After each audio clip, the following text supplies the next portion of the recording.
Before we go any further into Caleb's story, I want to ask you something. If this tale moves you, if it reaches something quiet inside your chest, please subscribe to our channel and follow it all the way to the end. And leave a comment below telling me what city you are watching from. I want to see just how far this story travels. The telegram found Caleb Harlow on the worst night of the year. Not the coldest, not the most violent, just the worst. The kind of night where the whiskey doesn't do what it's supposed to do and the darkness outside the saloon window feels like it's pressing against the glass looking in. He had been sitting at a corner table in Dodge City, Kansas, nursing a drink he didn't want, avoiding a conversation he didn't need when the boy came in from the rain. 14 years old, maybe. Soaked through, eyes scanning the room until they landed on him. Mr. Harlow. Caleb Harlow. Caleb looked up slowly. Who's asking? Telegraph office, sir. They said it was urgent. He took the paper. His hands were steady. They were always steady now. That was the thing about hands that had held a gun long enough. They learned not to shake. He read the words once. Mother failing. Come home. H. Dutton. He read them again. Then he folded the paper, set it on the table beside his glass, and sat very still for a moment. Outside, the rain hammered the street. A piano played something bright and wrong in the back of the room. He was on his horse within the hour. 500 miles of Texas road lay between him and Millstone Valley. 500 miles of red dirt and summer heat and memories he had spent 11 years building walls against. He pushed the animal harder than was right, stopped only when the horse threatened to give out. Under him, ate almost nothing, slept less than that. Every mile felt like a debt coming due. He'd known this day would arrive. He'd told himself he was prepared. He wasn't prepared. On the second night, crossing a shallow river somewhere south of the Caprock, the horse stumbled on loose shale and Caleb hit the water hard. He came up gasping, dragging the animal to the bank by the reins. The horse trembled, foam at its mouth. He sat in the shallow's river water, streaming from his hat brim, and knew the truth: he'd been out running since Dodge City. He wasn't going to make it in time. He'd known it since the telegram. He just hadn't wanted to say it aloud. He pushed harder anyway. He rode into Millstone Valley on the morning of the fourth day, the sun already merciless at 8 o'clock, the kind of heat that made the horizon shimmer like water. The town looked smaller than memory had made it. The buildings had aged in the way of things left to weather, without love, not collapse, just tired. Same dusty main street, same suspicious eyes that followed a stranger passing through. Except he wasn't a stranger. He was something worse. He was the son who didn't come home.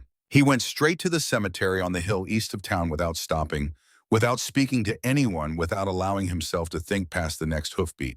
He found the grave easily. The earth was still fresh turned, not yet settled. Eleanor Ruth Harlow, beloved mother, 1831 to 1879. He stared at those numbers for a long time. Then his knees gave out. He didn't choose to kneel. It just happened the way things happen when a man's been holding himself together through sheer forward motion, and the motion suddenly stops. I'm sorry, Mama. His voice came out barely above a whisper. I'm so sorry. The cicadas screamed in the heat. The grass moved in a dry wind that carried no relief. He didn't hear the footsteps approaching until they were close. You must be Caleb. He rose, slowly turning. A woman stood a few yards away, watching him with an expression that wasn't pity, exactly, something more careful than that. She was perhaps 28, 29. Dark brown hair pinned back from a face that was tired and composed and holding something patient in its expression, the way a person looks when they've learned to wait for other people to be ready. She wore a simple gray dress and carried a worn leather satchel over one shoulder, the kind that had seen hard use. Who's asking? His voice came out rough from 4 days of dust and not enough water. Nora Whitfield. She paused a half second. I'm the doctor here. He looked at her. The word doctor settled strangely in the air. He'd heard she was a woman. Hank Dutton had mentioned it in a letter 2 years back, one of the few letters Caleb had actually read before setting aside. He'd thought it was unusual.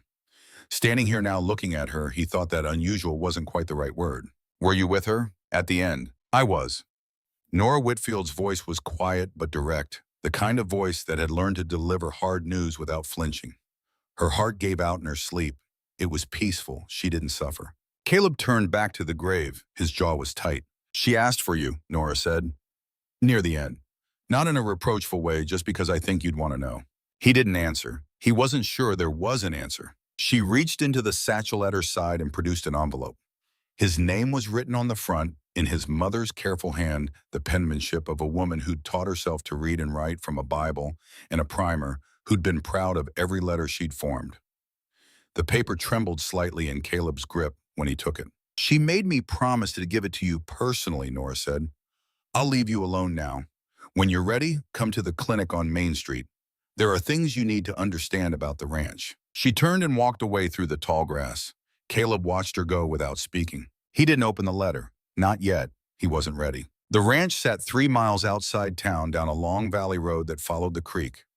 Millstone Creek, they called it, the same water the town took its name from. In a good year, it ran clear and fast year-round. This year had not been a good year. Caleb could see the water level was down as he rode the familiar road, the banks wider than the flow deserved, the vegetation along the edges sparse and brittle. The ranch itself looked tired in the way the town looked tired. Not broken, his mother had never allowed things to break if they could be mended, but worn at the edges. The barn needed work. The fencing along the east pastures sagged in places. The kitchen garden that had always been his mother's great pride was overgrown and brown, killed by the summer heat and the drought. But the wind chime still hung by the door. The same one he'd found broken in the yard when he was 9 years old and fixed with wire in his mother's approval. It moved in the dry wind and made its small sound. Standing by the corral, watching Caleb ride up with the expression of a man who has been disappointed before and is prepared to be disappointed again, was Hank Dutton. "Hank," Caleb said. The old foreman said nothing for a moment, just crossed his arms and looked at him the way a man looks at a thing he expected to arrive a long time ago. "Took you long enough." "I rode hard. Not hard enough." Hank's voice wasn't cruel, it never had been, but it was flat with the weight of truth. "She was asking for you the last week, every day." Caleb dismounted. He deserved that. He deserved considerably more than that. "How long was she sick?" "The heart started failing last winter. I wrote you." "I know. You didn't come." Caleb led the horse toward the water trough and didn't answer because there was no answer that would sound like anything other than what it was. He hadn't come. His mother's letters had arrived in Dodge City in a regular rhythm every few weeks, careful handwriting on cheap paper, and he had read them and told himself she was fine, that Hank was there, that she had Nora Whitfield, that his being there would only dredge up things better left undredged. He had told himself a great many things over 11 years. "She forgave you," Hank said. "I want you to know that. I used to get angry on her behalf watching her sit on that porch waiting for a horse coming up the drive that never came. But she never blamed you. Said you were running from something and that eventually you'd get tired of running and find your way back." He paused. She was right about the finding your way back part. 11 years late, but right. Caleb stood at the trough, the horse drinking beside him, and looked at the land. His land now if he chose to stay. His land whether he deserved it or not. "How bad are the debts?" Hank was quiet for a moment. "Bad enough. Your mother borrowed against the property 18 months ago when the cattle prices fell through. Borrowed against the land value." "Who holds the note?" "Aldous Crane." Caleb had heard the name. Everyone in 3 counties had heard the name. Crane Bank and Land Millstone Valley and surrounds. The kind of man who built wealth by being indispensable, controlling credit in a region where credit was life. "Of course he does." "How much?" $800. She had until October to pay it back. Caleb did the arithmetic in his head. He had $41 to his name and a horse worth maybe 30 more. He'd spent the rest of his savings on the road south. $800. That was nearly 2 years of a deputy's salary. In Millstone Valley in a drought year with cattle prices down, it might as well have been $8,000. "There's got to be a way," he said. "There's always a way," Hank replied. "Question is what you're willing to pay for it." Before either of them could say more, a sound cut through the midday heat, hoofbeats coming up the drive fast. A rider who was in too much of a hurry for a social call. Caleb's hand moved toward his hip before he remembered he wasn't wearing a gun.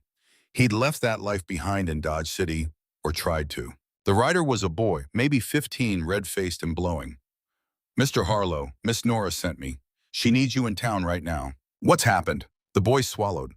"Mr. Crane's men are at the clinic. They're saying she gave a man medicine that made him worse. They're talking about shutting her down." Caleb was on his horse before the boy finished the sentence. The 3 miles into town felt like 30. He pushed the horse harder than was wise in that heat, the dust rising in a white plume behind him. By the time he reached Main Street, a crowd had gathered, not the angry kind, not yet, but the curious and uncertain kind, which was sometimes worse. 40, 50 people standing in a rough arc outside a small building with a hand-painted sign Nora Whitfield, MD. Nora stood on the clinic's narrow porch, her chin up, her expression controlled in the way of someone who has learned that the moment you show how frightened you are, you lose the ground you're standing on. Beside her, blocking the door, were two men in range clothes that hung on them like a working disguise. Not ranch hands, despite the appearance, but the kind of men who take work wherever work pays. In front of them, at the base of the porch, steps stood a third man, older 50 or so, wearing a doctor's bag like a prop in a self-satisfied expression, like a man who has been waiting a long time for this particular moment. Miss Whitfield, the older man was saying, I'm simply asking for cooperation. A man suffered under your care. The community has the right to understand what happened. A man suffered because of the medicine you gave him, Nora replied. Her voice was steady, but there was something underneath it, tightly controlled. Frank Alderman had a stomach complaint. He came to you first. You gave him mercury chloride. By the time his wife brought him to me, the damage was already done. I didn't cause his death, Dr. Marsh. I was trying to undo yours. That's a serious allegation. The man who called himself a doctor smiled. That's the kind of allegation that requires evidence. Perhaps the sheriff should settle the matter. The sheriff is Crane's man, and everyone here knows it, Nora said. Caleb pushed through the crowd without stopping to explain himself. People moved out of his way, not because they knew him, most of them didn't, but because there was something in the way he moved that had a long professional history behind it. He climbed the steps and stood beside Nora. The older man Marsh turned to look at him with the expression of someone whose tidy scene has been disrupted. And you are nobody important. Caleb kept his voice easy. Just a man who doesn't like watching a woman harassed in front of her own door. This isn't your concern, sir. The hell it isn't. He looked at the two men behind Marsh, then back at Marsh himself. You've said your piece. She's heard it. Now you can leave. Marsh's face colored. One of the men in range clothes shifted his weight hand, drifting toward his belt. Caleb watched the movement with a kind of patient attention that had nothing personal in it. A sharp voice cut through the tension from below. That will do. Everyone turned. Cornelius Aldous Crane was making his way through the crowd at an unhurried walk, the people parting before him with the ease of long practice. He was perhaps 55, lean and well-tailored, even in the summer heat, with silver at his temples, in the kind of face that had learned to arrange itself into whatever expression the moment required.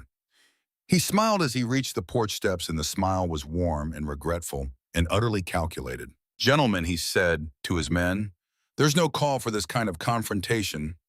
He turned to Caleb. And you must be Eleanor Harlow's son. I'm very sorry for your loss. Your mother was a fine woman. He extended his hand. Caleb didn't take it. Something moved briefly in Crane's eyes. He lowered the hand without comment, his smile never shifting. I've heard you've come back to settle the estate. I hope we can handle the financial matters like civilized men. I expect we can, Caleb said. Once I understand them. Of course. Crane turned to Nora then, and the warmth in his expression developed a new layer. Something that looked like concern, but had harder edges behind it. Miss Whitfield, I want you to know that no one is questioning your dedication. Dr. Marsh is simply performing due diligence on behalf of the community's welfare. If your practices are sound, an investigation will only confirm it. My practices are sound, she said. Then you have nothing to worry about. He turned back to the crowd, spreading his hands slightly, a man addressing neighbors. Friends, we all want what's best for Millstone Valley. And what's best for Millstone Valley requires trust. Trust in our institutions, trust in those who serve us, trust that difficult questions will be asked and answered openly. I believe we all agree on that. Murmurs in the crowd, the slow, uncertain head nodding of people who weren't sure they'd been agreed with, but felt they probably had been. Crane turned back to Caleb one last time, something different in his eyes now. Quieter, personal. I imagine you'll want to think carefully about the ranch, Mr. Harlow. The debt is considerable. The situation is complicated. If you'd like to discuss options, Crane Bank is always open to conversation. He tipped his hat, gathered his men with a look, and walked away through the crowd. Caleb stood on the porch and watched him go, and felt the first cool wire of certainty about what he was dealing with draw itself through his chest. He's been trying to run me out since I opened the clinic, Nora said quietly beside him. 3 years of this. Tell me what I'm walking into. She looked at him for a moment, assessing. Then she said, come inside. The clinic's interior was small but meticulously organized shelves of labeled bottles, a clean examination table, a desk covered in neat papers. It smelled of carbolic soap and dried herbs. Nora poured them each a glass of water from a pitcher and sat down, and her composure without the eyes of the crowd on her showed the edges of its cost. She had been carrying this alone for a long time. She told him everything. The drought that had gripped the region for 2 summers, the cattle prices that had halved in 18 months, the small ranches sold off one by one, each transaction handled smoothly and legally through Crane Bank, each former rancher left with just enough to move on. 3 families in the past year. Men who'd worked the same land their fathers and grandfathers had worked and who'd had no choice by the end but to sign the papers Crane put in front of them. Your mother was the last one, Nora said. Crane's been after the Harlow property for 2 years. The creek, your creek, is the primary water source for the eastern third of the valley. Whoever controls access to that water effectively controls the ranching in this valley. And the railroad, Caleb said. She looked at him. Hank mentioned it once in a letter, something about a rail line coming through the valley. Nora nodded slowly. There are investors from out east, a group out of St. Louis. They've been surveying for a route south through here. A rail line through Millstone Valley would be worth an enormous amount of money to whoever holds the water rights. Crane knows this. He's been positioning himself for 2 years. And you, Caleb said, where do you fit in this? I don't, she said. I was never part of his plan. I'm just in the way of it. A woman practicing medicine without a man's permission is inconvenient in any town. In a town where one man is trying to control all the institutions, the bank, the law, the medical practice, she's an obstacle. She paused. Frank Alderman was a real man. He did die. He came to Marsh first because his wife thought I was unqualified. Marsh gave him mercury chloride for a stomach complaint he'd had for months. Mercury chloride. She said it the way a person says something they can't quite believe they have to say. By the time he was brought to me, he'd been poisoned for 2 days. I couldn't undo that. Crane used Frank's death to start the investigation. The timing was not coincidental. Caleb set down his water glass. My mother trusted you. Your mother was one of the few people in this town who trusted me from the beginning, Nora said. She paused. I owed her a great deal. There was something in the way she said it, a weight behind the words that wasn't quite explained by what she'd said. Caleb filed it away. Then I'll trust you, he said. Nora looked at him. Mr. Harlow, Caleb, what do you need? He met her eyes. You said come find you, that there were things to understand. I'm here. I'm listening. I've spent 11 years being somewhere else. I'm done with that. What do you need? She studied him for a long moment, the way a careful person studies something before deciding how much weight it can bear. I need someone to watch the clinic at night, she said finally. Crane's men haven't tried anything yet, not physically. But Frank Alderman's family is being pressured. More families will be pressured. If I lose the community's trust, I lose everything. I need someone the town will actually look at. You mean a man? I mean, she said carefully, someone with a history that people recognize. You're a Harlow. Your grandfather helped settle this valley. Your mother held this ground for 20 years against everything. That name still means something here, even if Crane's trying to change that. Even if the man carrying it ran from it for 11 years. Her expression didn't change. You came back. Too late. You're here now, she said. That's what counts. He looked at her, the composure she wore, like armor, the shadows under her eyes, the hands that were calloused from work people said a woman shouldn't be doing. The quiet, stubborn vitality of someone who had decided a long time ago that the world's opinion of what she should be doing was not her problem. My mother liked her. The thought arrived clean and simple. My mother, who did not like easily, liked her. All right, he said. Tell me where to start. That first evening, Caleb rode back to the ranch and sat in his mother's kitchen while Hank warmed beans on the stove and said nothing more useful than, you look like hell, and she'd want you to eat something. He ate mechanically, tasting nothing, and then he walked through the house, the way you walk through a place that used to be yours but has become something else in your absence. The kitchen where she'd taught him to make cornbread standing on a stool because the counter was too high. The parlor where she'd read to him and to Danny by the lamplight, the two of them leaning against her like bookends, while she worked through the Bible and Cooper and whatever else she could find. The room at the end of the hall that had been Danny's room. The door was closed. Caleb put his hand on the handle and didn't turn it. Danny had been 8 years old on the afternoon of June 3rd, 1868. Caleb had been 21. It was the summer of the big rains, not a drought year, an opposite year, and Millstone Creek had been running high and fast. Danny had slipped off the bank upstream from the swimming hole just 50 yards from where Caleb was standing. Caleb had seen him fall, had heard him call out, had stood on the bank, and had not gone in. He told himself afterward, in the way that a mind under great shock tells itself things, that he hadn't been able to reach him in time, that the current was too fast, that by the time he got to the water, Danny was already around the bend. All of these things had the loose shape of truth, and in the weeks and months after, they hardened into something Caleb called fact. But the thing he didn't say, the thing he'd never said to anyone, was that there had been a moment, a long, terrible moment, where he had stood on the bank and been simply unable to move. Not unwilling, unable. The cold water and the fast current in his brother's voice had locked something in him that he couldn't unlock in time. He didn't know if that made it better or worse. He'd spent 11 years not knowing. His father had known only what was visible from the outside. And what was visible from the outside was a 21-year-old standing on the bank while his 8-year-old brother drowned. His father had said things that could not be unsaid. They'd fought 3 days after the funeral, properly, fought the way two men fight when words have run out, and Caleb had ridden out before dawn and not looked back. His mother had written to him at every address he'd left her, every single year. He removed his hand from Danny's door and walked to his mother's bedroom at the end of the hall. The bed was neatly made. The Bible on the nightstand worn soft at the spine from long use. A small stack of letters beside it. His letters, the ones he'd sent over the years, tied with a piece of blue ribbon. He sat on the edge of the bed. He took out the envelope Nora had given him at the cemetery. His mother's handwriting. His name formed with the careful pride of a woman who'd taught herself each letter. My dearest Caleb, if you're reading this, then I'm gone, and you've come home at last. I want you to know something first before anything else. I never blamed you for Danny.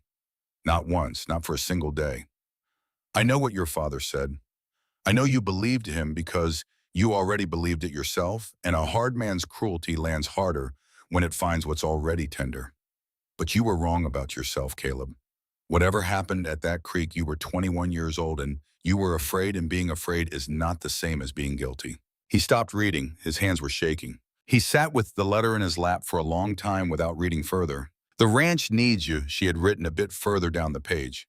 But more than the ranch needs you, this town does. It's being slowly swallowed by a man who has convinced everyone that the swallowing is inevitable, and the only cure for that is someone who's willing to say plainly that it isn't. There is a woman here named Nora Whitfield. She is one of the finest people I have ever known. She is stubborn and private, and she doesn't ask for help even when she needs it. And she reminds me of you in those ways and in the ways that matter. She has been fighting for this valley alone for 3 years. Let her fight alongside you. Let yourself fight alongside her. I love you, Caleb. I loved you every day you were gone. I will love you still. Your mother. He read it twice more. By the end, his face was wet, and he wasn't doing anything to stop it. He folded the letter carefully and pressed it against his chest. I'll try, Mom. I swear to God I'll try. He didn't sleep that night. He sat on the porch in the dark, listening to the sounds of the Texas night, the insects, the coyotes somewhere on the ridge, the dry wind in the trees along the creek, and he turned his mother's words over and over. Whatever happened at that creek, you were 21 years old and you were afraid, and being afraid is not the same as being guilty. He didn't know if he believed that. He wasn't sure he was allowed to believe it, but he heard it, and hearing it was at least the beginning of something. At dawn, he saddled a horse and rode into town. The days that followed were hard in the way of things that are hard because they're right. Caleb mended fences until his hands bled through his gloves, hauled water for stock, cleared the irrigation channels that had silted over from the drought. Hank watched him without comment for the first 3 days. On the 4th morning, without ceremony, he handed Caleb a better pair of gloves and started working beside him. They didn't talk much. They didn't need to. There is a particular language between men who understand work, and they spoke it without translation. In the afternoons, Caleb rode into town. He helped at the clinic, not with medicine, which he knew nothing about, but with the 1,000 small physical tasks that fell between patients, hauling water, repairing the front steps that had rotted through, keeping an eye on the street outside when Crane's men were visible. Nora accepted his help without making a ceremony of it, which he respected. She was precise and competent and moved through her work with the focused efficiency of someone who had never had the luxury of doing things halfway. He watched her treat a broken arm, a fever, a bad cut from a ranch accident. She spoke to every patient as though they were the only person in the world at that moment. She knew their names, their children's names, their histories. She carried more of this town in her head and heart than anyone seemed to notice. On the fifth day, they were walking back from a farm call east of town when she said unprompted, "You used to be a lawman, deputy marshal, 2 years in Dodge City, before that a deputy in Benton. Why?" She was quiet for a moment. "I've been wondering what you did with yourself. Your mother talked about you, the places you'd been, the jobs. She never said much about why you moved around so much." She was being careful with him. He could feel it. "I had a talent for the work," he said, "and a talent for not staying anywhere long enough to put down roots.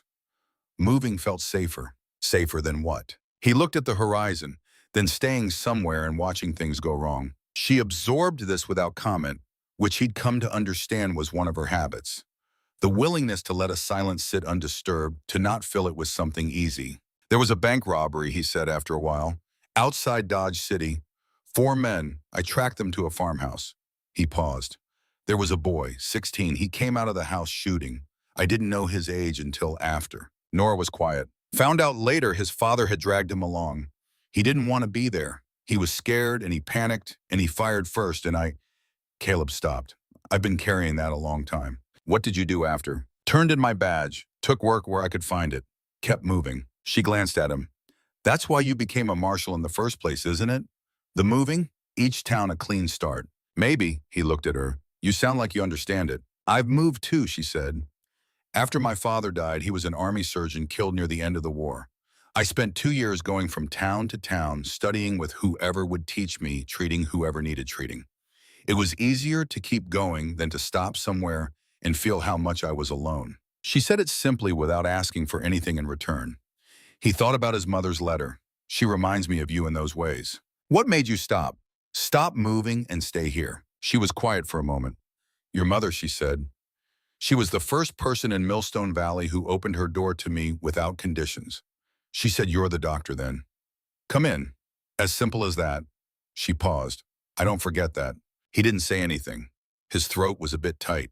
That evening, a woman named Ruth Calloway arrived at the ranch with a covered dish and a great deal of information. She'd been waiting for a person worth telling it to. She was perhaps 60, sharp-eyed and weathered, with the air of someone who had served as the town's memory for long enough that she'd become part of the furniture. "Half the town thinks you're going to sell and disappear," she said, setting out the food on the kitchen table with the casual authority of someone who'd done it before. "The other half hopes you'll stay and do something useful." She looked at him directly. "Which are you?" "Undecided," he said. She snorted. "That's not an answer." She sat down across from him. "Let me tell you what I know since you're here, and I might as well tell someone. Crane has been meeting with men from out of town. I've seen them at the hotel 3 times in the past month. Expensive suits, city hands. They're talking about the railroad." "Nora already told me about the railroad." "What she probably didn't tell you," Ruth said, "is what Crane's been telling those men." She leaned forward. "He's been representing to them that the water rights on all the major properties in the valley are included in his various land acquisitions. That when the railroad comes through, he'll have consolidated access to the entire valley's water supply." Caleb considered this. "But he doesn't have the Harlow property." "Not yet. But your mother's debt, $800, matures at end of October. If it's not paid, the land reverts to Crane Bank. That's the deal.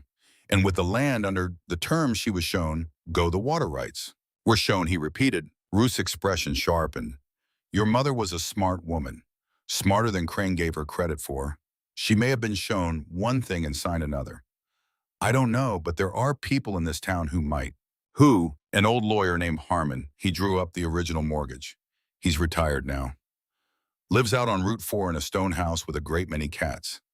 Ruth stood and gathered her things. "Go see him before Crane does." She headed for the door, then paused.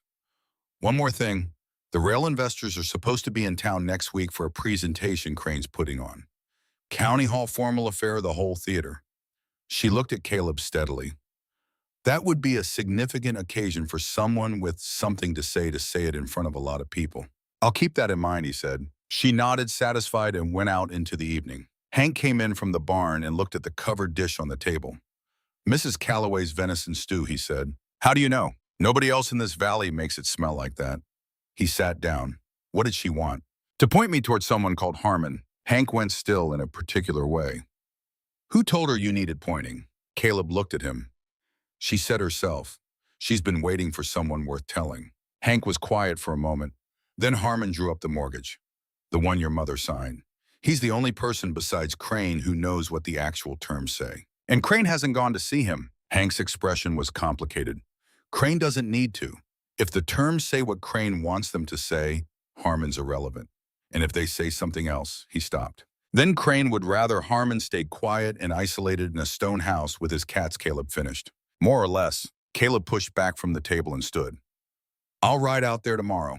That night, he sat on the porch again in the dark, and he took out his mother's letter and read it a third time, particularly the part that said, I never blamed you for Danny. Not once, not for a single day. He held those words in his mind and let them be there without immediately arguing against them. It was not comfort, not yet, but it was the first small opening in a wall he'd been building for 11 years. In the morning, he would go to see Harmon. He would find out what his mother had actually signed. He would start understanding what there was to fight for and how. He sat in the dark for a long time listening to the water moving in the creek below the property, and slowly, for the first time in a great many years, he let himself think about what staying might feel like. It didn't feel like he'd expected. It felt in some complicated and not yet fully formed way like the beginning of something he hadn't known he was waiting for. The old lawyer lived in a stone house at the end of a long track off Route 4, exactly as Ruth Calloway had described, and the cats were very much in evidence, 3 of them visible from horseback, before Caleb even dismounted, watching him from the porch railing, with the skeptical patience particular to their species. Harmon himself appeared in the doorway before Caleb had finished tying his horse. He was perhaps 70 stout, in the way of men who had once been broader and had settled with sharp eyes behind wire-frame spectacles, and the unhurried manner of a man who had retired from haste along with everything else. I wondered when you'd come, Harmon said. You better come in. The inside of the house smelled of old paper and tobacco, and cats, which was not unpleasant, and was stacked with the accumulated evidence of a long professional life, ledgers, boxes of documents, shelves of legal volumes with handwritten tabs marking the pages. A man who had never been able to fully stop working, even after stopping. Harmon led him to a small sitting room and lowered himself into a chair with the deliberate care of a man whose joints had opinions. Caleb took the chair across from him. I drew up your mother's mortgage, Harmon said without preamble. 18 months ago. He paused.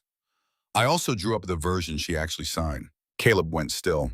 Harmon's expression was the careful expression of a man who has been carrying something heavy and is deciding whether the person across from him has the hands for it. Crane presented her with a standard mortgage instrument. He had his bank attorney, a man named Foster, brought in from Dallas. Nothing to do with this community, explained the terms. The terms, as Foster explained them, included the water rights on the creek as part of the collateral. But your mother was not, despite everything, an uneducated woman. She could read, and she read the instrument. And then she came to me. Harmon settled his hands in his lap. She had 3 questions. First, could the water rights be separated from the land title as collateral? Second, if so, would Crane accept such an arrangement? Third, if Crane refused, what were her alternatives? What did you tell her? I told her the rights could be separated, that it was legally sound, that she would need to insist on it as a condition of her signature. He paused. I told her Crane might refuse. Did he? He didn't know she'd been to see me. She went back to Foster and said very calmly that she would sign the mortgage but not with the water rights included as collateral, that the creek access was a separate matter and would remain so. Foster called Crane. There was a discussion not in front of her, which tells you something, and then Foster came back and said the terms were acceptable. Harmon reached to a box on the shelf beside him and produced a document. Caleb crossed the room and took it. This is the executed mortgage, Harmon said. Your mother kept the original. What you're holding is my copy. He paused. Read the clause on page 3. Caleb read it, then read it again. The water rights and creek access associated with the property described herein are expressly excluded from the collateral instrument of this mortgage. In the event of default and property reversion, said water rights shall remain with the Harlow family in perpetuity or with such heirs and assigns as may be designated. In perpetuity, Harmon confirmed. He smiled thinly.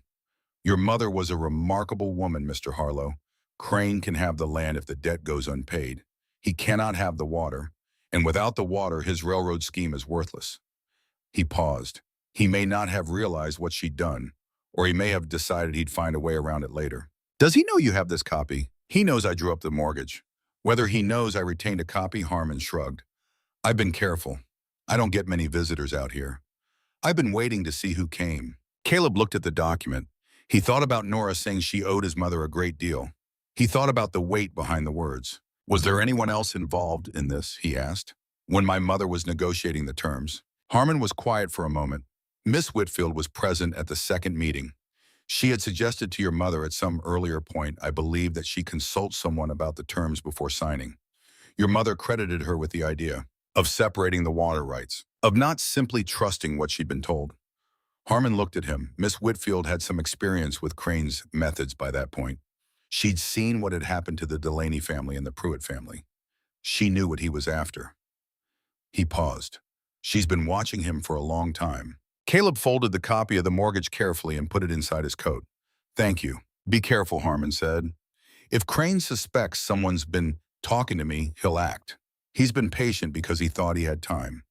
If that changes, he let the sentence trail off. The cats watched from the shelves with their various settled expressions. Caleb rode back to town, carefully taking the long way, watching the road behind him. He went to the clinic first. Nora was finishing with a patient, a ranch woman with a child in a sling, who left looking less frightened than she'd arrived when Caleb came in.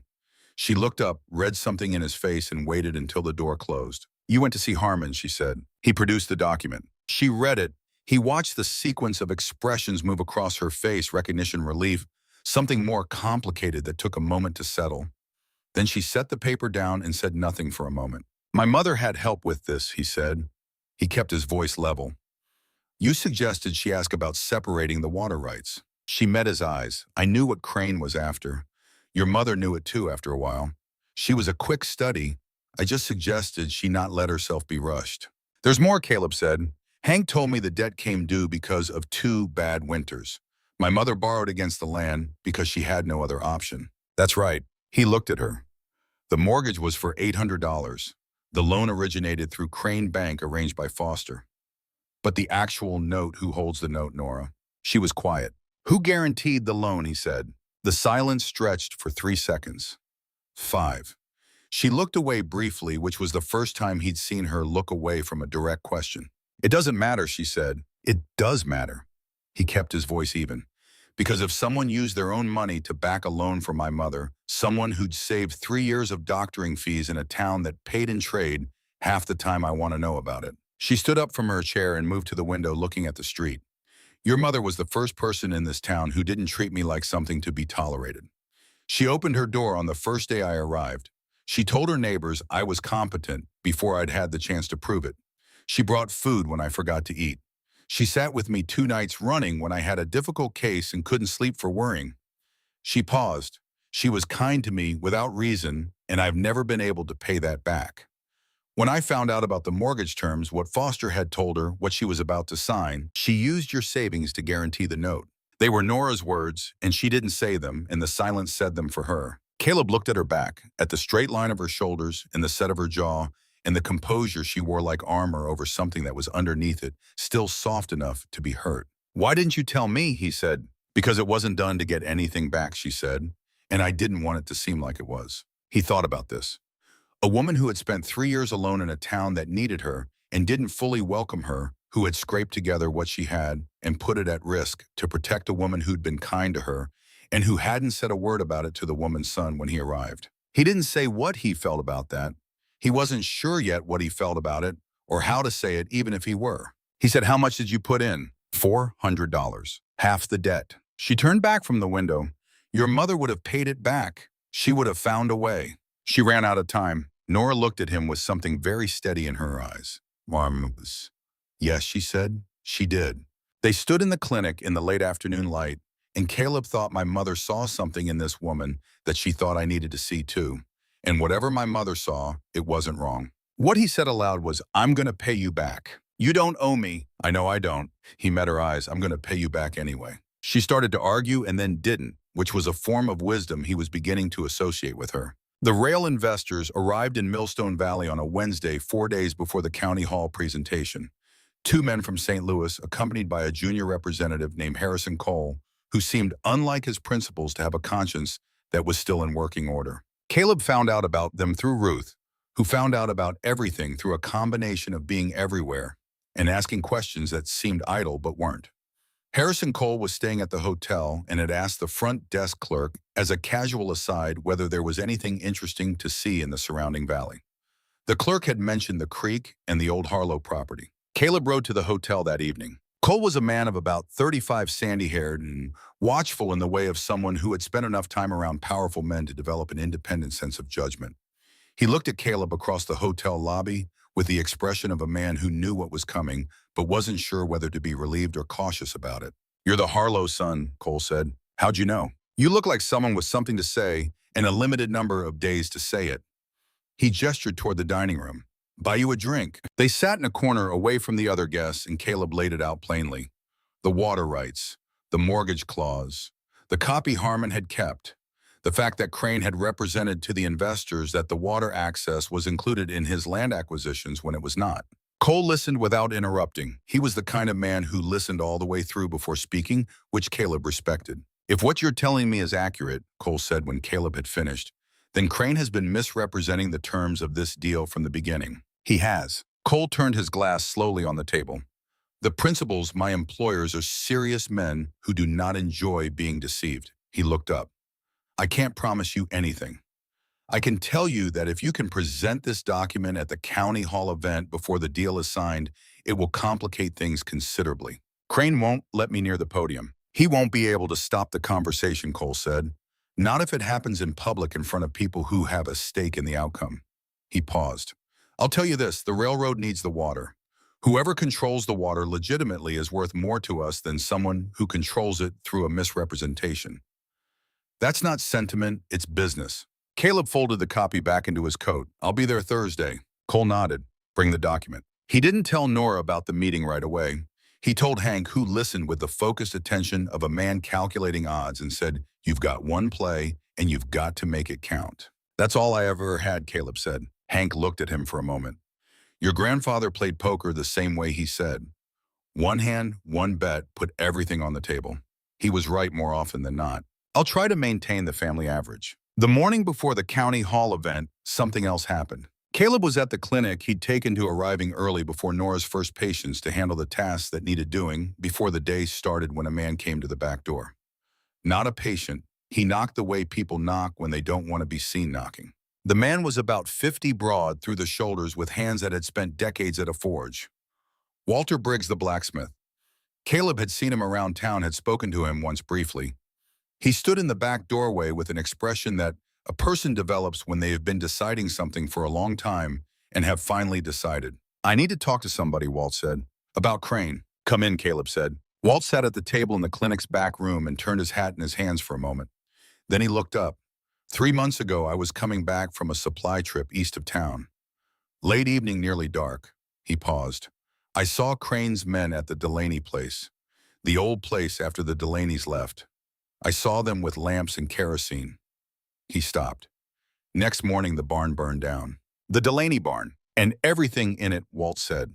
"The equipment the Delaneys had left behind, they were going to send for it once they got settled. The feed store's a mule that hadn't been collected yet." He swallowed. "The mule didn't make it." Caleb watched him. "Why didn't you say anything at the time?" Walt looked at the table. "Because Crane holds my business note. I've been borrowing against the shop for 2 years trying to stay afloat. He's been patient about it, which I knew even then was a bad sign. Patient like a man who's got a hook set and isn't in any hurry." He looked up. "My daughter's in school here. My wife's buried here. I've got nowhere else to go." "I understand," Caleb said. "I'm not." Walt stopped. "I'm not a coward. I want you to know that. I've just been calculating the risk, and every time I calculate it, there's my daughter's face at the end of it, and the numbers stop." "You're not a coward," Caleb said. "You're a father." Walt was quiet for a moment. "If you had someone standing alongside you," Caleb said, "would you say what you saw in a room full of people?" Walt turned the hat in his hands once more. He looked up. "You got enough people willing to stand?" "I'm working on it." That night it rained. The first real rain in 2 months, coming in off the northwest in the late evening and settling in for the night. Caleb was at the clinic doing some work on the front steps, sheltering under the overhang, when Nora came out with 2 cups of coffee and sat on the steps beside him. The rain fell soft and steady in the street. The smell of wet dust was one of the finest smells in the world. They sat for a while without talking. Then she said, "My father kept a journal, all through the war. Not a personal diary, a medical journal. Case studies, treatments, what worked and what didn't. He was trying to document a protocol for treating fever cases. Camp fever, typhoid, the things that killed more men than bullets did. She held her cup in both hands. After he died, they sent his effects home. The journal was in his kit bag. She stopped for a moment. I learned medicine from that journal, she said. Not only from it, I read everything I could find studied with two doctors who would teach a woman worked wherever they'd let me work. But the journal was the foundation, his voice in it, the way he thought. She paused. It's the most valuable thing I own. Caleb waited. Crane has been asking about it, she said. Obliquely, through other people who think they're making conversation. He knows my father's research was ahead of its time. There are pharmaceutical interests back east who would pay for a documented protocol for treating typhoid fever. Pay considerably. She looked at the rain. My father gave his life developing that knowledge. It belongs to the people who need it, not to someone who wants to profit from it. Does Crane know where you keep it? It's in the clinic, in a locked cabinet. She paused. He's had Marsh trying to find reasons to justify a formal inspection of my records and supplies for 3 months. Caleb thought about that. He thought about the methodical, patient, long-horizon way Crane operated. The way he'd been positioning himself for 2 years, acquiring land piece by piece, managing the town's debt, arranging the railroad deal. A man who played a long game and didn't rush. How long have you been in Millstone Valley, he said. 3 years and 4 months. And Crane started in on you almost immediately. She nodded. Then either you made him nervous from the start, he said, or he already knew about the journal before you arrived. She looked at him. Your father's research, he said. Who else knew about it? During the war after. She was quiet for a moment. A lot of people, potentially. Army surgeons talked to each other. Correspondence. Reports. He paused. He had a colleague. A man he trained with before the war. Someone who would have known exactly what the research was worth. What was the colleague's name? She looked at the rain. His name was Aldous Crane. The silence that followed had weight in it. He met my father at medical school. She said, her voice careful and even. They studied together for 2 years. My father finished his degree, joined the Army. Crane, I don't know what Crane did exactly. I know he left medicine before he ever practiced it. Went into banking land. She paused. I didn't put it together until I'd been here a year. I didn't want to believe it. He knew you were coming. He would have known about my father's research. He would have tracked it. When my father died and left the journal to me, she stopped. He would have known that eventually I'd end up somewhere trying to use it. She looked at Caleb. I think he let me come here. I think he's been waiting for me to build something, establish a practice, make myself useful to the community, so that when he takes the journal, he can claim it came to him legitimately. From someone who was practicing without proper authorization. A woman doctor with no formal credentials beyond self-study and a dead man's journal. It would be his word against mine, she said. And in this town, in this year, with the law in his pocket. She didn't finish the sentence. Caleb looked at the rain for a long moment. I sat on the bank, he said, without planning to say it. She turned to look at him. When Danny went into the water, he looked down at the coffee cup in his hands. I saw him fall. I heard him call out. And I stood on the bank and I couldn't move. I don't know why. I've never known why. I've told myself 100 stories about it, the current, the distance, the angle, but the truth is I stood there and I froze and he drowned. Nora was quiet. The rain fell. My father watched it happen from the far bank, he said. He'd been upstream. He couldn't have reached Danny either. The distance was too far, but that's not what he saw. What he saw was me standing close enough and not moving. She didn't offer him anything easy. She just sat there present the way she'd been present with the frightened parents at the bedside of sick children, the way she sat with the injured and the grieving without flinching from it. That's what I've been running from, he said. Not my father's words. Those were bad enough. But underneath that, the memory of standing on the bank, the moment itself, the thing I can't explain to myself. The rain moved in the street. My father was at Spotsylvania, Nora said after a while. He wrote about it in the journal. The number of men who came to him in the weeks after was shaking hands that wouldn't stop. Men who'd stood in battle and found their bodies doing things their minds hadn't decided. He paused. He wrote about it the way a doctor writes about something he doesn't fully understand but knows is real. Bodies make their own decisions sometimes, she said. When the fear is very great, it isn't cowardice, it's physiology. She paused. He wrote about that too. Caleb looked at her. I'm not saying it didn't happen, she said. I'm not saying you should stop carrying it. I'm just saying maybe the story you've been telling yourself about what it means isn't the only story. He held that for a moment. Your mother said the same thing he said, in the letter. Different words, same thing. Smart woman, Nora said. The ghost of something moved across her face. I miss her. They sat in the rain sound for a long time after that, and it was one of those silences that aren't empty. The kind that have something alive in them, something that's been growing without either party quite acknowledging it. When the rain finally eased, Nora said, what's your plan for Thursday? He told her about Cole, about the document, about Walt Briggs. She listened with the focused attention of someone mentally load testing each element. Then she said Crane will see the document coming. He's too careful not to have contingencies. I know. That's why I want you there. She looked at him. Why? Because, you know, the medical history, the records, the evidence of what Marsh actually did to Frank Alderman. Because if I'm standing there alone with a legal document, I could have forged, I'm a drifter and a prodigal son with a story.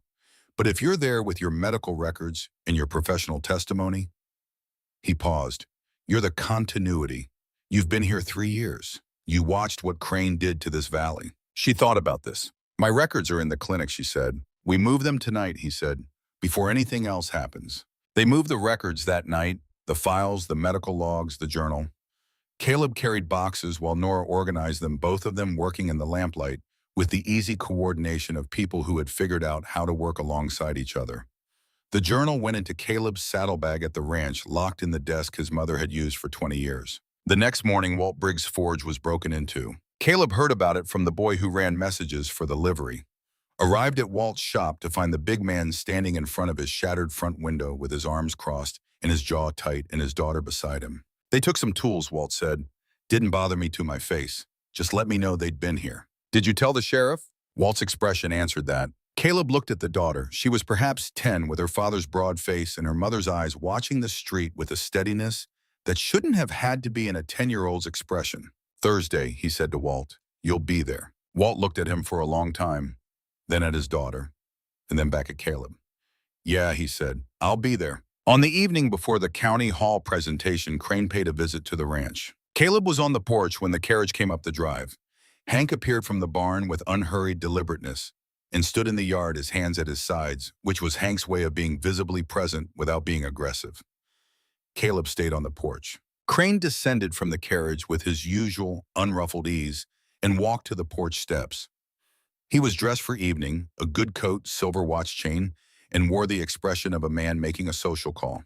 Mr. Harlow, I hope I'm not interrupting your evening. You are, Caleb said pleasantly. Crane acknowledged this with a slight smile. I wanted to speak with you before tomorrow. Man to man, he climbed the porch steps and stood a comfortable distance away, looking out over the property. Your mother loved this land. She did. She worked very hard to keep it. He turned to look at Caleb. I admired her for that. Whatever our business disagreements, I want you to know I respected Eleanor Harlow. He paused. That's actually why I'm here. I'd like to make you an offer, a fair one.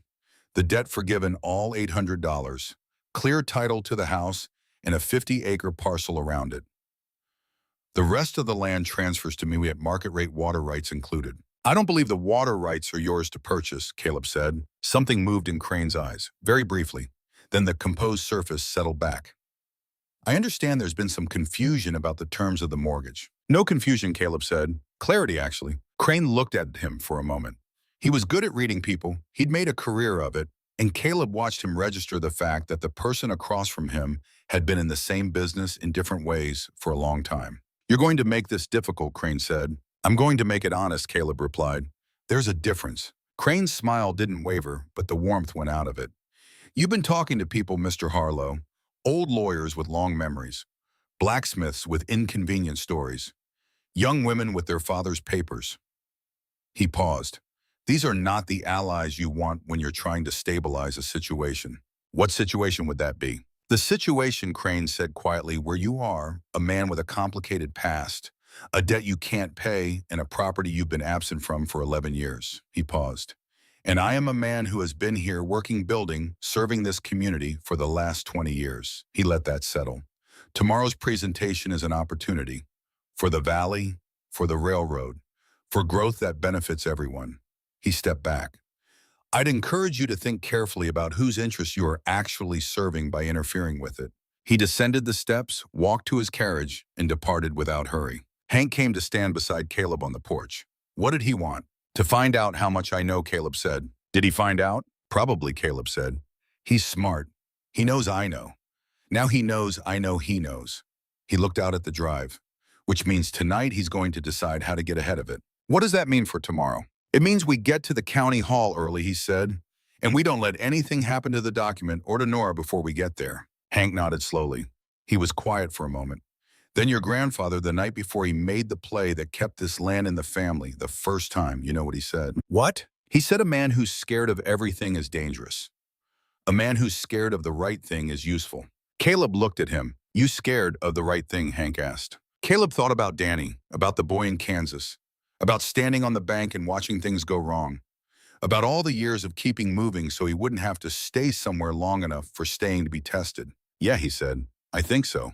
Good, Hank said. Then let's make it useful. They went inside and made plans, and outside the night was clear after the rain, and the creek ran a little fuller than it had in weeks, and the stars came out one by one over the valley that had been the Harlow family's home for 3 generations, waiting to find out if it would be home for a 4th. The morning of the county hall presentation arrived clear and bright and brutally hot, the way all mornings in that valley arrived that summer, as if the heat itself were a statement about permanence. Caleb rode into town early. Nora was already up when he reached the clinic.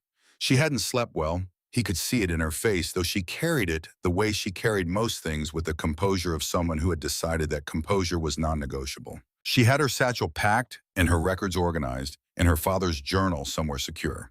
She looked at him when he came in, and he looked at her, and neither of them said anything for a moment because there was too much to say and not enough time to say it properly. I want to tell you something, he said. She waited, what you did, for my mother.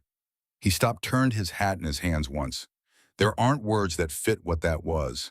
A woman who had every reason to spend her savings on herself, who'd built something here from nothing, who had no guarantee any of it would be repaid. He stopped again. She trusted me to say thank you on her behalf eventually. So, Nora looked at him for a moment. Then she said she was worth it. He nodded. I know. She picked up her satchel. Shall we? The county hall was a large room by Millstone Valley standards, capable of holding perhaps 150 people, and by 9 o'clock it was most of the way there. Ranchers and their wives, shopkeepers, workers from the surrounding properties, word had spread that the railroad men were going to be on hand for something significant, and in a drought year, significant was worth hearing about. Caleb saw faces he knew from his childhood older, now worn in ways that spoke to hard years, and faces he'd come to recognize in the past 2 weeks of being visible. Ruth Calloway was near the front, which was her right. Walt Briggs was in the middle section, his broad shoulders unmistakable, his daughter not with him today. Harrison Cole sat to one side with his 2 principals, older men, city men with the patient expressions of people who had traveled a long way and were waiting to see whether the trip was worth it. Crane arrived last, or nearly last, making his entrance with the quiet confidence of a man who has arranged the room. He was flanked by Foster, the Dallas attorney, and 2 other men Caleb didn't recognize, but whose bearings suggested a different kind of professional use than legal work. Caleb and Nora took positions near the sidewall, visible but not prominent. Crane opened the proceedings with his usual skill, welcoming everyone, thanking them for their time, acknowledging the hardships of the past 2 years, with the practiced sympathy of a man who had profited from every one of those hardships. He introduced the railroad representatives. He spoke about the future of Millstone Valley, the opportunities that a rail line would bring, the growth, the commerce, the connection to the wider world. He was very good at it. Caleb had to give him that. He made progress sound like something that belonged to everyone and made the people in the room feel included in a story they had no actual role in writing. Then he presented the land agreement, the consolidated water rights, the arrangement whereby Crane Bank, as the valley's largest landowner, would provide the rail line with guaranteed water access in exchange for a terminus in Millstone Valley and a percentage of the freight revenues. Caleb listened to every word. When Crane paused to let the room absorb the outline of the arrangement, Caleb moved. He didn't push through the crowd. He walked at an even pace, unhurried from the sidewall toward the front of the room, and the people along his path moved aside the way people move aside for someone who appears to know exactly where they're going. Mr. Crane, he said. Crane turned. Something moved in his eyes. Recognition, recalibration. the adjustment of a man who has expected an interruption and placed it in the wrong part of the program. Mr. Harlow, he said, with the smooth accommodation of a man for whom nothing is ever quite a surprise. I have a question about the water rights, Caleb said. A simple, factual question. The room had gone quiet. The quality of attention was specific, not hostile, not yet, but awake in a way that crowds get when they sense something real is about to happen. The water rights you've presented to these gentlemen, Caleb continued looking at Cole and his principals, are they the complete picture of what's available in this valley? Crane's expression was patient, warm, faintly amused. I've presented the situation as it stands, Mr. Harlow, including the Harlow property. Including all the properties in the relevant area, yes. Caleb reached into his coat and produced the document. He held it up, not waving it, just present, legible, its existence undeniable. The original mortgage on the Harlow property, he said, contains a clause on page 3, specifically and explicitly excluding the Millstone Creek water rights from the collateral.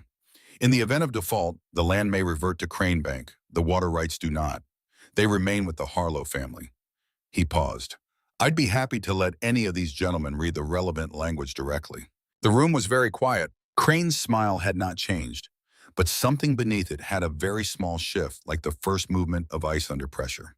That document, he said, would need to be authenticated. It's been authenticated, Harmon said. Heads turned.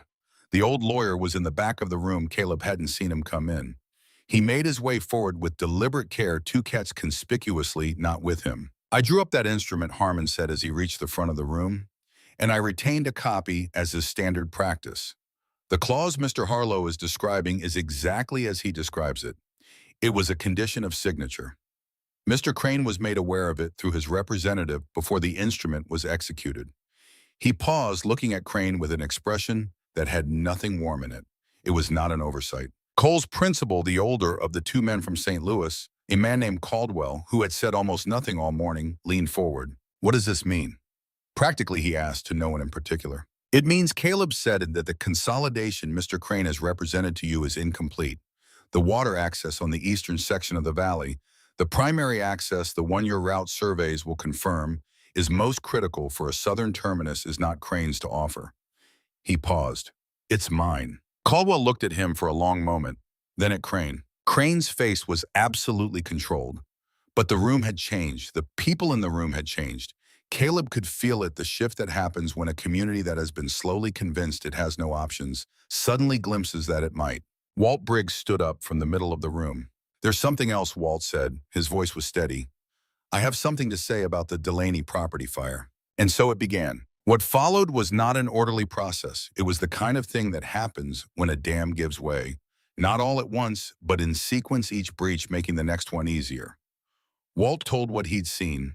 A rancher's wife named Clara Pruitt stood up and talked about the pressure her husband had been under before he sold. Old man Garrett, whose son had died under Marsh's mercury treatment, the death Crane had tried to hang on. Nora stood up and said that he and his wife had been paid to say things that weren't true and that they were ashamed of it, and that Aldous Crane had known about the mercury and had waited for the opportunity to use the death. Nora spoke last. She stood at the front of the room and laid out the medical record, what Marsh had actually given Frank Alderman, what the timeline showed, what the outcome had been. She spoke without dramatics, in the direct professional voice she used with patience, and it was more devastating than dramatics would have been. The facts were sufficient. Crane attempted twice to interrupt. Foster attempted once to redirect. Each time Caldwell raised a hand and said, "Let her finish." By the end, the room was not comfortable. The people in it had heard things about their community that were hard to hear. But there is a different quality to the discomfort of having known something and been afraid to say it versus having it finally said, and the room had shifted into the latter. Calmer, more solid. Crane stood very still through all of it. Caleb watched him. He was a man who had operated through patience and long positioning and the control of information, and the information was no longer under his control, and the patience was no longer serving him. What was underneath it, stripped bare, was a man who had made himself indispensable to a valley and had confused indispensability with ownership. Mr. Harlow, Caldwell said at length. He had a short way of speaking, the kind that came from a lifetime of negotiations. What are you proposing? A partnership, Caleb said. The Harlow property provides guaranteed water access at a fixed rate. The ranch debt is cleared through the partnership value. The water rights remain with the Harlow family in perpetuity. He paused. Miss Whitfield's medical practice continues without interference under the protection of the partnership structure as a community institution. Caldwell looked at Nora, then back at Caleb, then at the document one of his associates had been reading for the past 10 minutes. He stood up, which in a man of his manner was a decision. Mr. Harlow, he said, will need to review the full legal picture. But I will tell you now, we do not do business with men who misrepresent material facts to us. He looked at Crane with a flat directness that required no elaboration. He extended a hand to Caleb. We'll talk this afternoon. Caleb shook it. He looked for Nora and found her near the wall, her satchel at her side, watching him with an expression that was quiet and complicated and not quite a smile, not yet, but the edges of something that would be when the rest of it had time to settle. He crossed the room toward her. The crowd was beginning to move around them, the complex social turbulence of a community that had just been reorganized. She said you were steady. He said I had reason to be. The color moved in her face. She looked down at her satchel. Outside, a door banged, someone calling a name.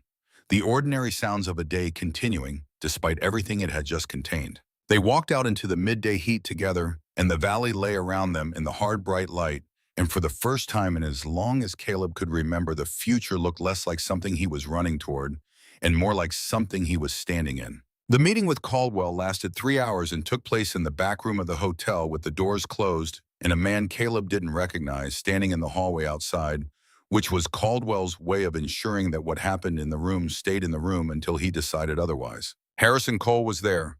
Foster was not.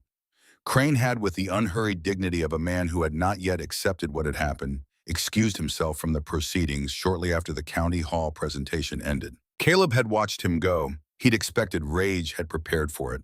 What he'd seen was something more troubling: containment. A man folding his position inward rather than abandoning it, which meant the position was still there, compressed and harder. The meeting itself went the way meetings go. When one side has the facts and the other side has money, slowly, carefully, with a great deal of language that meant the same things as plain language, but took longer to say. Caleb presented the mortgage document. Harmon, who had ridden in from Route 4 for the occasion and was clearly finding the whole proceeding somewhat satisfying, confirmed the legal picture with the patient precision of a man who had drawn up a great many instruments in his time and found very few of them as clean as this one. Caldwell asked questions. His associate asked questions. Cole said very little, but Caleb noticed that Cole was paying close attention to things slightly beyond the immediate subject, which suggested he was thinking ahead. By 4 o'clock in the afternoon, they had the outline of an agreement. The debt was forgiven against the value of the water rights partnership. The Harlow property, all of it, the house, the pastures, the barn, the creek access remained in Caleb's name. The railroad would have guaranteed water access at a fixed rate indexed to the distance traveled by the line for 30 years renewable. Crane Bank's involvement in the railroad project was formally concluded. Caleb signed the preliminary agreement with the pen Cole provided, and the faint awareness that his hand was not quite steady, which he found he didn't mind. He rode back to the ranch in the late afternoon heat and sat on the porch and read his mother's letter one more time. You came back too late to say goodbye, she had written. But you came back, that's what matters. That will always be what matters. He sat there until the sun went below the ridge and the heat began to ease slightly and the creek sounded louder in the cooling air. He thought she put that clause in the mortgage because she knew. She knew Crane would eventually try to take the land. She knew the water rights were the thing that mattered. And she knew or hoped that he would come back in time to use them. She'd been playing a much longer game than any of them had realized. He folded the letter and put it in his coat pocket. Not the desk drawer, not a box. His pocket, where he'd keep it. That night, Hank brought out a bottle of whiskey he'd been saving for an occasion that finally merited it. They sat at the kitchen table and drank in the companionable silence of two men who'd been working alongside each other for long enough to not need filling in the quiet parts. She would have liked seeing this, Hank said eventually. She did see it, Caleb said. She set it up. Hank was quiet. Then you're not going to run again. It wasn't quite a question. Caleb answered it as a statement. No. Hank poured another measure. Then what about Miss Whitfield? Caleb looked at his glass. He'd been thinking about Nora since the county hall meeting, since the evening on the wet steps, since the moment he'd looked across a cemetery at a woman his mother had trusted and understood in some wordless way that the understanding his mother had had of her was not wrong. That's more complicated, he said. Hank made a sound that might have been a laugh. Isn't it always? They finished the whiskey and went to bed, and the ranch settled into the sounds of the Texas night, and for the first time since he'd arrived, Caleb slept without dreaming. 3 days later, the trouble he'd been expecting arrived. He heard about it from Ruth, always from Ruth, who knew everything before everyone else that morning. Crane's men had been seen at Harmon's property on Route 4, 2 horses early morning before the old lawyer was up. Nothing had been damaged. Nothing had been taken as far as Harmon could tell. The men had left when the lights came on inside. But the message was the same message as the broken window at Walt's Forge. An announcement of presence. A reminder that the man making it was still in town, still positioned, still patient. Caleb rode out to see Harmon. The old man met him on the porch with a shotgun against the door frame in a position that was not quite threatening, but was also not quite decorative. "I'm not frightened," Harmon said somewhat unconvincingly. "You should be a little frightened," Caleb said. "Reasonable fear is useful." He looked at the old man. "Do you have somewhere you can go for a few days? Family nearby. A sister in Waco. Send her a telegram today. Tell her you're coming to visit." Harmon's chin went up. "I'm not running from Aldous Crane." "You're not running," Caleb said. "You're removing yourself from his reach while we finish this. There's a difference." Harmon considered him over the rim of his spectacles. "What are you planning to do?" "I'm planning to have this county's acting marshal on Crane's property by the end of the week," Caleb said. The original marshal had left 6 months prior, and a replacement hadn't yet been appointed, a situation Crane had likely helped engineer. But the county circuit judge was due in Millstone Valley in 4 days for the regular assizes, and a circuit judge outranked a local sheriff, regardless of who the sheriff was affiliated with. "Crane won't wait that long," Harmon said. No, Caleb agreed. He won't. He rode back to town and went to the clinic. Nora was with a patient. He waited on the steps, the same steps he'd repaired the week before, and looked at the street and thought about the arc of the last 11 years and where it had deposited him. When Nora came out, she looked at his face and said what happened. He told her about Harmon, about the riders. She was quiet for a moment. "He's going to move tonight or tomorrow," she said. "He's out of time, and he knows it." "What do you think he'll do?" She looked at the clinic, at the building she had built, the practice she had established, the patients who lined up at the door each morning. "I think he'll try to take the journal," she said. "It's the one thing he came here for, ultimately. Everything else, the land, the water, the railroad, those were practical. The journal is personal. He spent 30 years wanting it. He's not going to walk away from it." Caleb looked at her. "We moved it. He knows I know that. He'll come to the ranch. Hank will be there. One old man with a shotgun." "Caleb," she said, "I know what you're thinking, and I want you to hear me. This is not something you have to do alone." She held his gaze. "You've been alone in things for a long time. It's a habit. Let it be something else tonight." He looked at her, the steadiness of her, the will in it, the thing she'd built over 3 years of being alone in different ways than he had been, and the thing underneath it that was still, despite all that, oriented toward other people. "You're going to come to the ranch," he said. "I'm going to come to the ranch," she confirmed, "and I'm bringing the record book." They rode it out in the late afternoon, Nora and Caleb and Walt Briggs, who had appeared at the clinic an hour earlier without being asked, his forge closed for the evening, making no particular announcement about why he was there. The 4 of them, counting Hank, who met them at the gate with his expression of permanent preparedness, settled in to wait.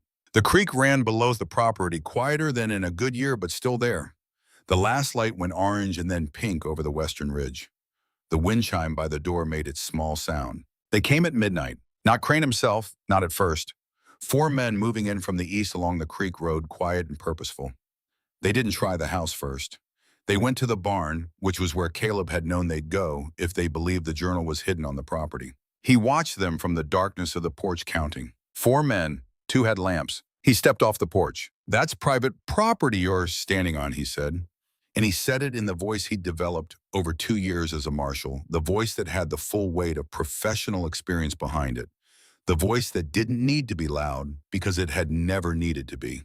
The men stopped. 2 of them were the same men he'd seen outside the clinic in the first day's range clothes, the kind of bearing that spoke to men who'd taken dirty work before. The other 2 were from out of town, which meant Crane had sent for additional help, which meant he'd been planning this for at least several days. One of the out-of-town men raised his rifle. "I wouldn't," Hank said from the far side of the barn with his shotgun at his shoulder. The standoff held for 3 seconds, which is a long time in the dark with loaded weapons. Then Caleb said quietly, "Mr. Crane, you might as well come in where we can talk like men." Silence. Then from the deeper shadow near the creek road, the sound of a single pair of boots on dry ground, and Crane emerged from the darkness into the edge of the lamplight. He was dressed down for the occasion, a riding coat practical rather than elegant, but he still looked precisely carefully himself. A man who had never in his life been anything other than exactly himself. He looked at the four men, then at Caleb, then at Nora, who had come to stand in the doorway of the ranch house behind him, the record book under her arm and her father's journal visible in her other hand. Something in Crane's face changed when he saw the journal. It was the first real thing Caleb had seen in him. Not calculation, not management, not the sophisticated accommodation of opposition.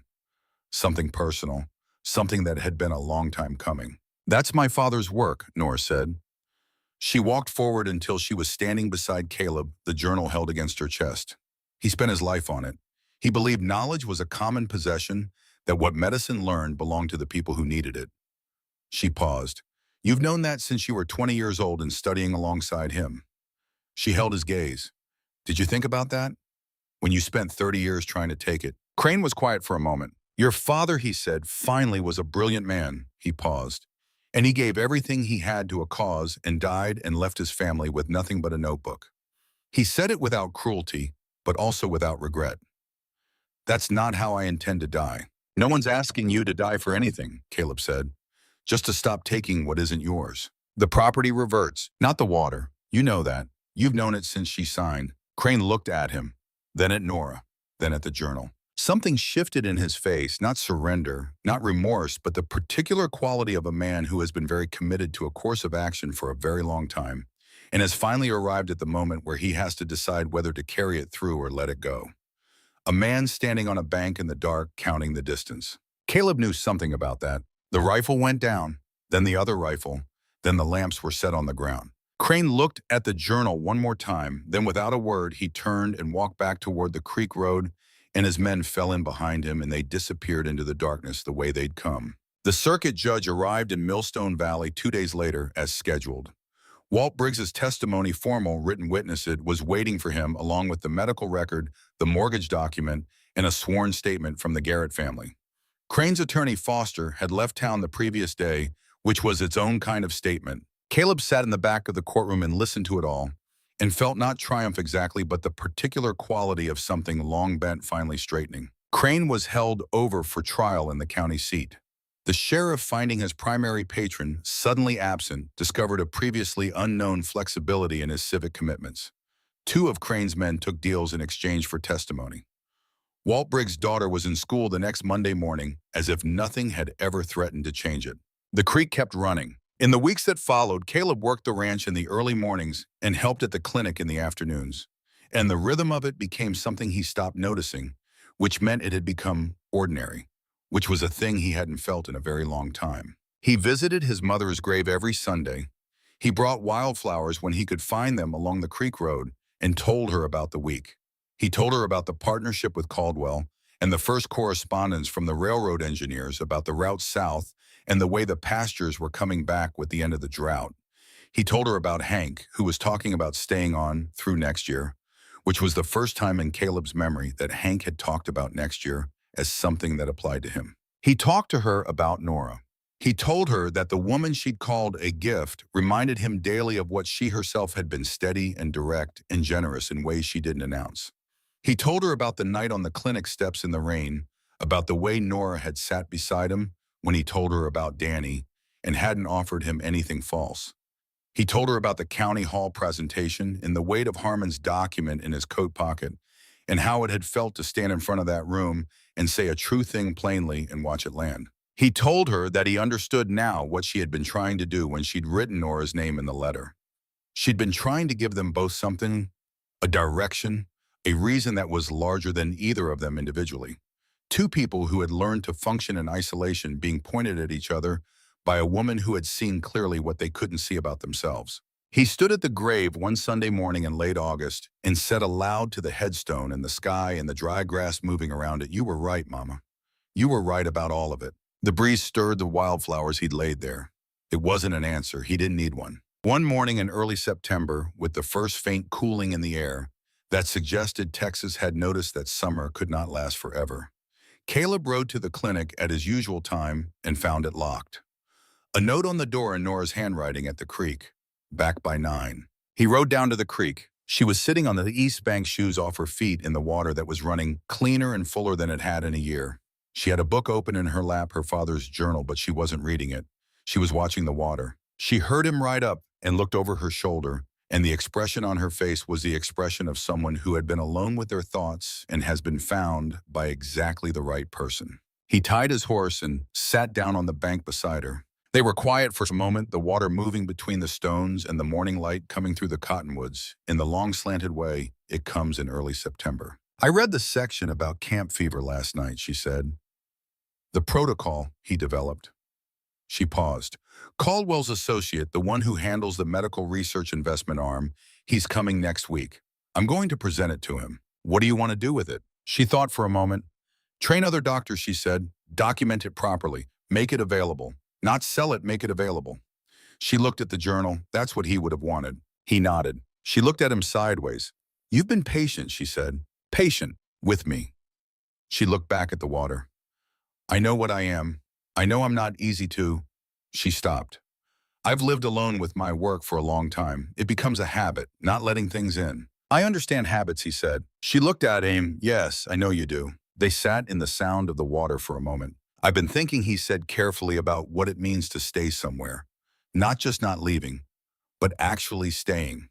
Putting your weight down and letting the ground hold it. She was quiet, listening. I don't know how to do that yet, he said. Not completely. 11 years of moving, it doesn't come out of you all at once, but he paused. But I want to learn how. He looked at her. Here, with you if you're willing. She didn't say anything right away. She looked at the water. Her hand was on the journal cover, the worn leather her father had handled for years. I'm going to lose patience, she said after a while. I already have cases I couldn't save, and I carry every one of them. She paused. It doesn't go away, the weight of it. I know about weight, he said. I know you do. She looked at him. And I know what it costs to stay when everything in you says to go. She paused. I've been staying for 3 years, for this town, for your mother's memory, for my father's work. She paused again. I'd like to stay for something else, too. He took her hand. She let him. The creek ran between the stones in the clean fall light, and the journal was in her lap, and the ranch was on the hill above them, and the valley was quiet. In the way valleys are quiet when they've been through something hard and have come out the other side and need a moment to be still. It's not a simple thing, he said after a while. No, she agreed. It's not. Are you afraid? She thought about this. Yes, she said. Are you? Yes? He held her hand. I'm afraid of the right thing, though. He paused. I've been told that's useful. She laughed, then her real laugh, the one she kept for moments when she wasn't managing anything. And it was the finest sound he'd heard in a very long time. They were married in October, when the summer had at last relented and the valley smelled of cooling earth and water and the change of things. The ceremony was small by design, not because there weren't people who wanted to be there, but because both of them had spent long enough in large situations to prefer small ones when it mattered. The little white church on the far end of Main Street, the one with the leaning steeple that nobody had gotten around to straightening, which somehow made it more itself. The afternoon light came through the west windows in long horizontal bars and lay across the floor in the way that light does in old buildings, accumulated and warm. Ruth Calloway was in the front pew crying with the unashamed thoroughness of a woman who has been right about something and knows it. She had told Caleb 2 days before in the direct way she told everyone, everything I told your mother, you were worth saving. She told me she already knew. We were both right, and she'd patted his arm with the force of a woman accustomed to making her meaning felt. Walt Briggs and his daughter were in the second row, the girl holding a bunch of creek wildflowers, because she'd asked to, and no one had any reason to say no. Walt had in the months since the trial become something in the community he hadn't been before, a man other people came to when they needed someone steady. He received this with the careful puzzlement of someone who had not been expecting it and wasn't sure what to do with it. His daughter seemed to have no such uncertainty. She received it on his behalf. Hank stood beside Caleb at the front of the church, which was not something he'd been asked to do. He had simply positioned himself there when the time came, and Caleb had looked at him and understood that certain things didn't require asking. Hank wore the expression of a man who has seen something through from a difficult beginning to a good end, and considers this a satisfactory use of his time. Harmon came back from Waco for the occasion and sat in the back and did not cry, though his eyes were bright behind the spectacles. He had since returning from his sisters been writing a formal legal history of the Millstone Valley land cases with considerable attention to the clever clause on page 3 of the Harlow mortgage. He considered this his finest professional document, which was probably true. Harrison Cole sent a telegram from St. Louis. "Congratulations," it said. "The road survey is complete. Your valley is going to look different in 10 years. Best regards to you and the doctor."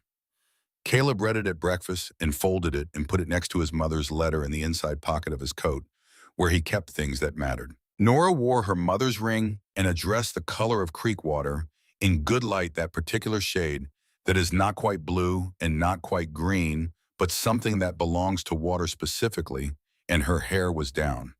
She had her father's journal in her satchel, which she'd brought without making a point of it, which was exactly right. Caleb stood at the front of the church and watched her come down the aisle and felt not the dramatic vertigo that stories like to assign to such moments, but something quieter and more permanent, the recognition of something he had been moving toward without knowing it, the feeling of a direction becoming clear.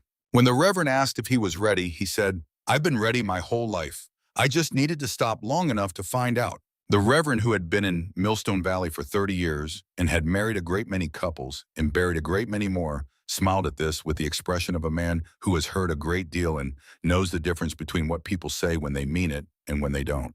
There was a small party afterward at the ranch in the yard between the house and the barn, with a table of food that Ruth and several other women of the community had produced by the mysterious and formidable process they employed for such occasions, the results of which were always far beyond what the component parts appeared capable of generating. The evening was cool enough to be comfortable, the first such evening in months. Someone had brought a fiddle. The lamplight reached out into the yard and gathered the people there into its warmth, and the stars came out early over the western ridge, and the creek could be heard faintly from below. Caleb stood at the edge of the lamplight with Nora beside him, her hand in his, and watched the people of Millstone Valley move and talk and laugh in the yard his grandfather had first broken ground on 40 years before. He thought about his grandfather, whom he'd known only through stories, a man who'd come to this valley with a wagon and a wife and the conviction that a place could be made into a home if you were willing to work for it. He'd worked for it. The creek had given water, the land had given grass, the grass had given cattle, and 40 years of that exchange had produced this ranch, these fences, this house, this family. And then a hard man had nearly undone it. And then a woman had protected the one thing that mattered. And then her son had come home too late and in time, both at once. Caleb looked at Nora beside him. She was talking to Walt's daughter, explaining something about the way water moved in the human body, using a piece of bread as a demonstration, the girl watching with total focused attention. He thought exactly what his mother had said she was, stubborn and private and generous in ways she didn't announce. She reminded him of his mother in those ways. She reminded him of himself in those ways. His mother had seen it before he had. He was grateful, and the gratitude had no edge of grief in it, which was new. "You're smiling," Nora said, appearing beside him with 2 cups of something warm. He took one. "Is that strange?" "Not strange," she said. "Just, I don't see it that often." The full version. He looked at her. "I'm working on it." She leaned against his shoulder, and the wind chime by the door made its small sound, and the fiddle played something slow and sweet that had no name Caleb knew. And the night was clear and cool and full of the particular quality of things that have been long uncertain becoming certain at last. In the months and years that followed, the valley changed in the ways valleys change when they're allowed to grow rather than being controlled. The railroad came through as promised. Millstone Valley grew not explosively, not beyond its own nature, but steadily the way things grow when they have good water and honest management and people who've decided to stay. Nora's medical practice became something larger than the clinic on Main Street. She trained 2 other doctors over the following years. Both of them women, both of them initially met with skepticism by the community that by the end of their first year had largely forgotten to be skeptical. The protocol from her father's journal was published through a medical college in St. Louis, no profit to anyone in particular, made freely available to physicians working in camp and rural conditions. She dedicated it to her father and to Eleanor Harlow in equal parts. Hank stayed on. He had not, as it turned out, been serious about leaving. He managed the ranch with the focused competence of a man who considers a thing worth doing right. And in time, the pastures recovered. The creek ran full again in good years, and the cattle on the Harlow land were known in 3 counties for being well raised on honest grass. Walt Briggs rebuilt his forge. His daughter grew up to study law, which Walt found alternately baffling and deeply satisfying. Old Harmon died peacefully in his stone house on Route 4, surrounded by cats in his 75th year. He had spent the previous 5 years writing a history of property law in the Texas Hill Country that no one read, but that was by all accounts very accurate. Ruth Calloway outlasted nearly everyone, which seemed fitting for someone who had always been the town's memory. She was a fixture at the clinic until she was 82, when she announced with great satisfaction that she had lived long enough to see things turn out right and would now like some peace and quiet. Crane's trial lasted 2 weeks. He was convicted on charges of fraud, conspiracy, and arson. He served 7 years, having some of his time reduced for cooperation with investigations into other land speculation schemes in adjacent counties. He left the state upon his release and was not heard from again in Millstone Valley. In the weeks after the verdict, the town recalibrated itself the way towns do after something long and pressurized has released. There was a period of tentative reconnoitering, people talking to each other more openly about things that had been said only in private for years, a loosening of the careful calculation that had governed every conversation when Crane's network of obligation had held the community in its patient grip.